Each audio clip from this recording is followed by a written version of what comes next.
115. Testamento. Sim, estou ansioso para governar os humanos. Reflexões de El no primeiro dos 10 dias finais. Shalom estava sentada à luz de velas, escrevendo em silêncio no seu caderno. Adolin havia puxado uma cadeira para ficar ao lado dela. Ela parece melhor do que quando a vi no mercado, mas não sei, Shalom. Shalom pousou a pena, então tomou as mãos dele e olhou para o lado, onde, nos pequenos aposentos de integridade duradoura, sua primeira esprena estava sentada em uma cadeira, com o padrão zumbindo ao seu lado. Teriam as fibras do padrão facial dela se endireitado? Ao conversarem com o padrão, haviam decidido escolher o nome aletiano para a críptica anterior de Shalom.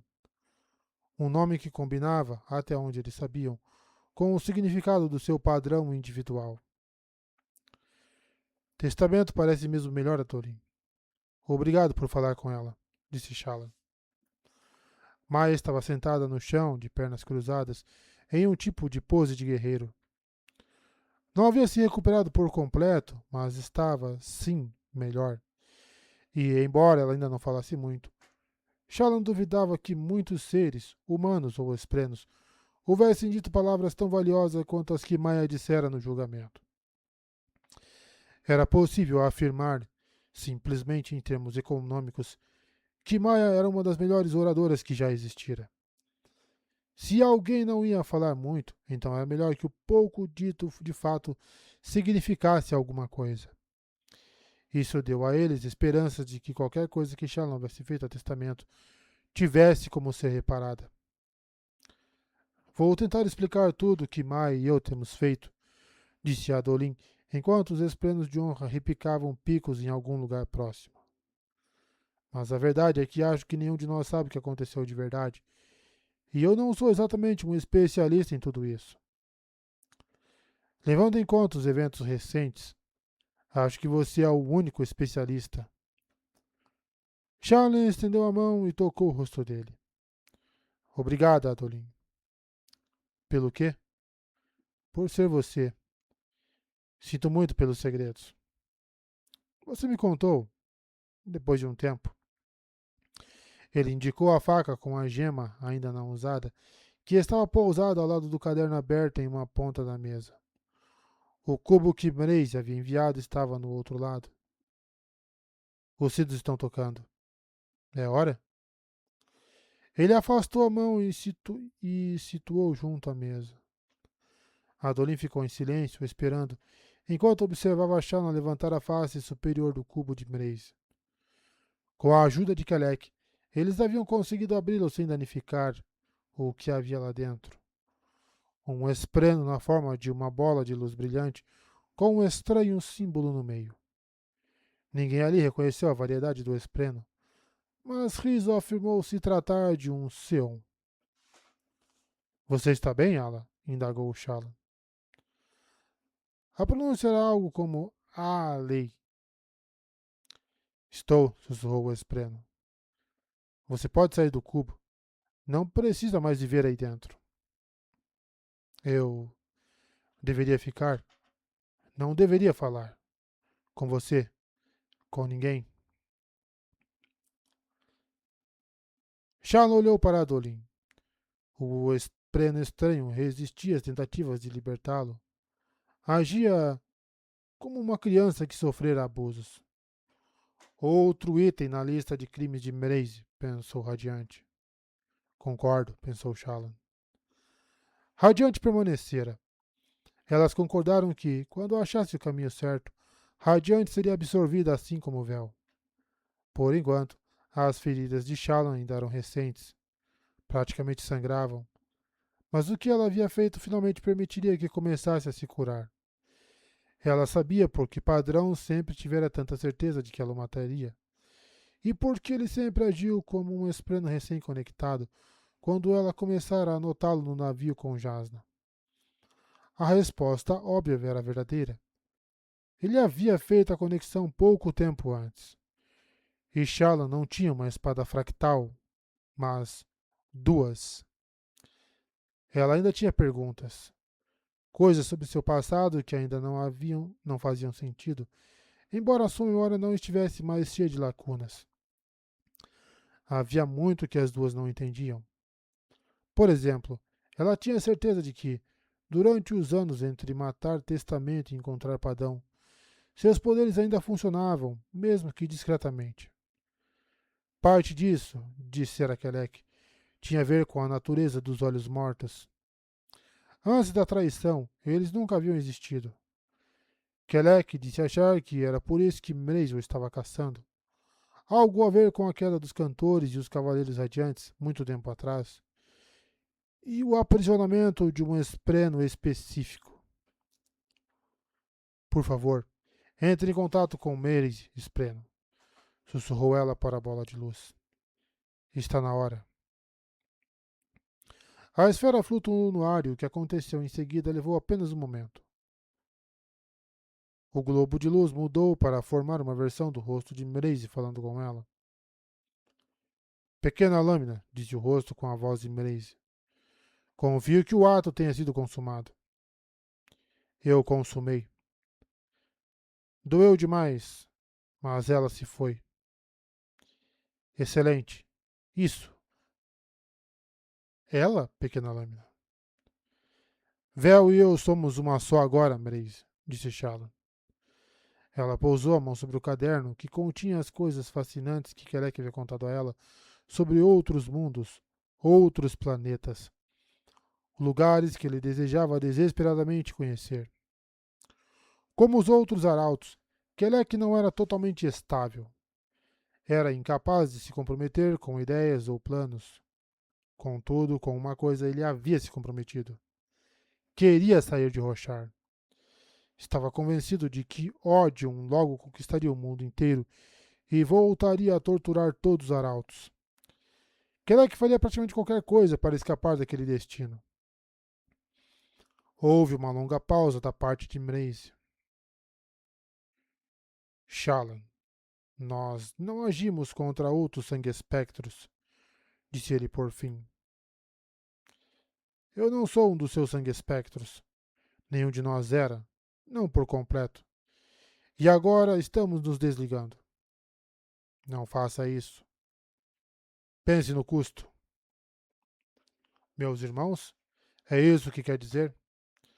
A esta altura, você já deve saber que eles não estão mais na Torre Mreise. Padrão e Risos levaram embora antes mesmo da ocupação acontecer. Obrigada por esse Seon, aliás. Riso diz que é difícil conseguir um que não esteja conectado, mas que são extremamente práticos para a comunicação entre reinos. Você nunca terá suas respostas, Shallan.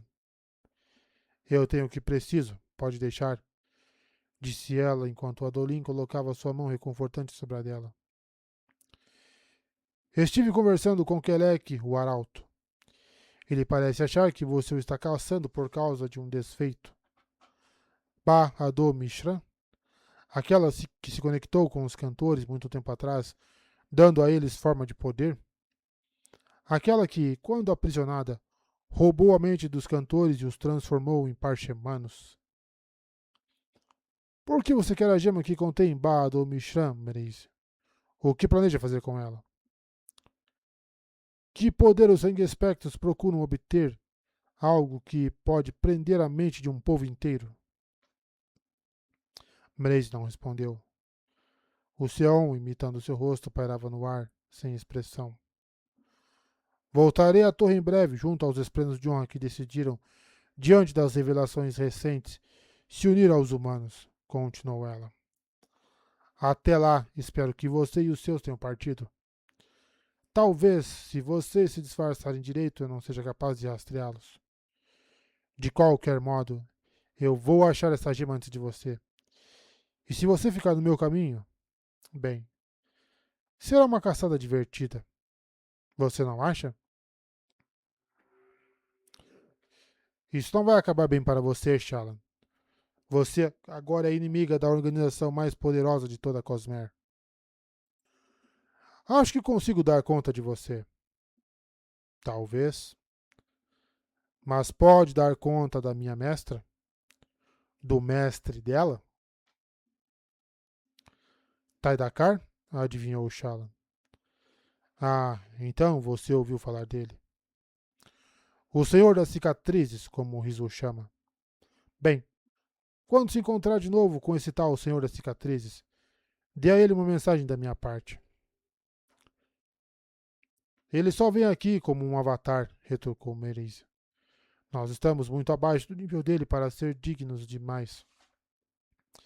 Então dê ao avatar dele uma mensagem da minha parte. Diga que não queremos mais sua interferência. Sua influência sobre meu povo acabou. Ela hesitou, então suspirou. Riso havia pedido educadamente, então. Além disso, Riso diz: cuide do seu próprio planeta, idiota, seu idiota. Não me faça ir até aí para lhe dar uma surra novamente. Então, assim será. Saiba que, ao fazer isso, você tomou uma atitude contra os sangue espectros da maneira mais ofensiva possível. Agora estamos em guerra, Sharon. Vocês sempre estiveram em guerra. Eu finalmente escolhi um lado. Adeus, Blaze. Fim do contato. O esplêndido flutuante tomou a forma de um globo em vez do rosto de Blaze. Shallan se recostou, tentando não se sentir sobrecarregada. Não importa quem sejam, nós podemos dar conta deles, disse Adolin. Sempre otimista. Bem, ele tinha um bom motivo. Com os líderes dos esplêndidos de honra em desgraça e integridade duradoura aberta novamente a todos que quisessem visitar, ele havia realizado sua missão. Estivera certo o tempo todo, tanto em relação aos esplêndidos de honra quanto à própria Shallan. Ela estendeu a mão e virou a página seguinte do caderno, onde havia feito um desenho usando as descrições de Kelek. Mostrava um padrão de estrelas do céu e listava os muitos mundos entre elas. Shallan havia mantido a cabeça baixa por tempo demais. Estava na hora de voar. Os ouvintes levantaram os arcos na direção de Venli, que caminhava sozinho até o acampamento deles depois de insistir que os outros aguardassem a umas poucas centenas de metros. Não culpava os ouvintes por voltarem as armas contra ela. Imaginavam que Venli tivesse ido até ali para terminar o trabalho que iniciara. Então ela levantou as mãos, cantarolou em paz e esperou. Esperou e esperou. Por fim, o próprio Tude emergiu de trás de uma fortificação de rochas empilhadas. Raios. Era bom vê-lo. Pelas contagens feitas durante o voo, quase todos eles deviam ter conseguido escapar pelos estreitos até aquele lado. 1020 adultos, além de muitas crianças.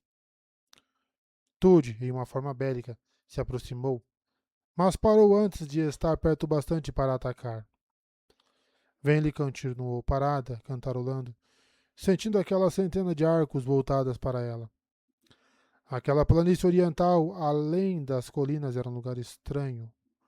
Era muito aberta e cheia de uma quantidade surpreendente de grama. Raios! Venli! Tudo se virou para correr de volta às fortificações. Ela percebeu que só então ele devia ter avistado os padrões dela. Venli usava uma forma que ele nunca vira. Então, naturalmente, o ouvinte não a reconhecera de longe. Tude, chamou ela, usando luz das tempestades para brilhar mesmo à luz do dia. Tude, por favor. Ele parou ao ver a luz. Minha mãe sobreviveu. Ela está viva? Perguntou ela em desejo. Está, mas a mente dela se foi, respondeu ele bem alto. Acho que tem uma maneira de curá-la. Traidora, gritou ele. Acha que acredito em você? Você queria nos matar. Eu entendo, disse ela baixinho em consolo. Eu mereço tudo de que você me chamou e mais. Mas estou me esforçando como nunca. Por favor, ouça o que tem a dizer. Ele hesitou, então foi até ela. Os outros sabem onde estamos? O inimigo sabe? Não tenho certeza. Os humanos encontraram vocês. Uma moldada sabia de vocês, mas Ela está morta agora. Não sei a quem ela contou, respondeu Venli. O que é uma moldada? Há muita coisa que vocês não sabem. Nossos deuses voltaram, tão terríveis como nos avisos. Eu sou em grande parte responsável por isso, mesmo que Helen diga que tem certeza de que eles teriam dado um jeito de voltar, independentemente disso. Tudo se sobressaltou ao ouvir o nome de Helen. Nós vamos ter que fazer algo para nos protegermos, continuou Venli. Algo que abrigue todos os outros a manter, que obrigue todos os outros a manterem distância. Ela estendeu a mão e um pequeno grupo, na forma de um cometa, voou da grama e começou a circulá-la. Ela é nova neste reino e está um pouco confusa, mas está procurando alguém para se conectar e se transformar em radiante, como eu e meus amigos. Você veio até nós da última vez com um espleno que queria um laço, disse Toad em repreensão. E o que aconteceu? Dessa vez vai ser diferente, respondeu Vane, acesa com luz da tempestade. Eu mudei. Prometo a todos vocês, prometo a vocês todo o tempo que precisarem para acreditar nas minhas palavras, para decidirem sem serem pressionados. Por enquanto, por favor, deixe-me ver minha mãe. Por fim, ele cantarolou no ritmo de ventos, um sinal para que ela o seguisse de volta ao acampamento. Vane se afinou com alegria. Há mais desses esplenos que tornam ouvintes irradiantes? Perguntou ele. Sim. Quantos? Centenas. À medida que Vane adentrava o acampamento, o ritmo de alegria se tornava mais alto em seu interior, embora muitos cantarolassem em ansiedade ao vê-la. Mas ela só se importava com uma pessoa. Uma velha cantora sentada junto a uma tenda feita de juncos trançados. O coração de Vane saltou e os ritmos soaram mais puros, mais vibrantes.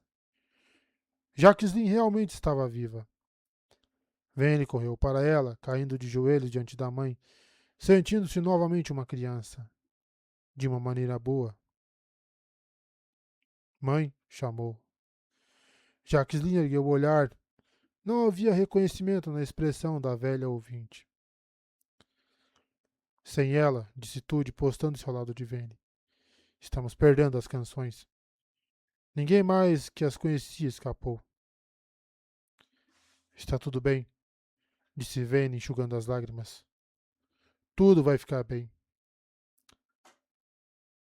Timbre, dentro de Vane, começou a entoar uma canção gloriosa. Vane estendeu a mão e o pequeno espleno de luz avançou lentamente no ar. Então começou a girar ao redor da mãe de Vane. Os navegantes estavam procurando pessoas que representassem seu ideal, a liberdade, e os ouvintes eram perfeitos para isso. Contudo, um laço de radiante exigia volição, e sua mãe não podia dizer os ideais. Embora os navegantes indicassem que o início do processo de conexão não exigia isso.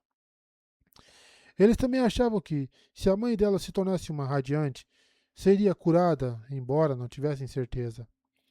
Haviam explicado que era difícil lidar com danos mentais e que a cura dependia em grande parte do indivíduo. Jacqueline ainda podia desejar aquilo, não podia? Ainda podia escolher. Escute, mãe, implorou Vane em paz. Por favor, me escute. Vane começou a cantar a canção das manhãs, a primeira canção que havia aprendido, a favorita da mãe. Enquanto cantava, ouvintes se reuniram, baixando as armas, e começaram a cantarolar em ritmos que harmonizavam com o dela. Quando ela terminou, Tude se ajoelhou ao lado de Vane. O pequeno espleno entrara no corpo de Jacqueline para procurar a gema coração dela, mas nenhuma mudança havia acontecido ainda. Vane erguera uma esfera de luz das tempestades, mas sua mãe não a absorveu. Isso foi lindo. Fazia tempo demais desde a última vez que ouvi uma das canções, disse Toad. Eu vou trazê-las de volta, se vocês me aceitarem, sussurrou Vane.